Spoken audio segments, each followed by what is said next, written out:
Guys धानको बाला यसरी फुलिरहेको छ। धान फुलिरहेछ यस्तो लामो बाला छ है चट्टसँगले।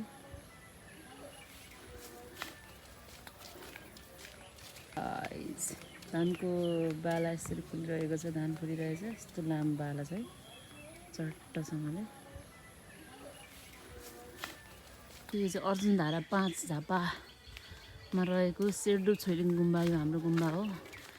यसमा चाहिँ मङ्सिर 14 गतेदेखि 18 गतेसम्म एकदमै भव्य पूजा वाङ अभिषेक सबै छ होइन।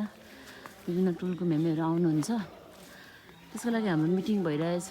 यहाँहरू पनि आउन सक्नुहुन्छ हाम्रो कार्यक्रमको लिस्ट हेरेर। वाङ चाहिँ हाम्रो 18 गते छ। सेड्डु छोइलिङ गुम्बा अर्जुनधारा 5 पानी कल भन्ने चाहिँ हाम्रो यस गुम्बामा चाहिँ हाम्रो मङ्सिर 14 गतेदेखि चाहिँ कार्यक्रम हुन लागिरहेछ गाइस।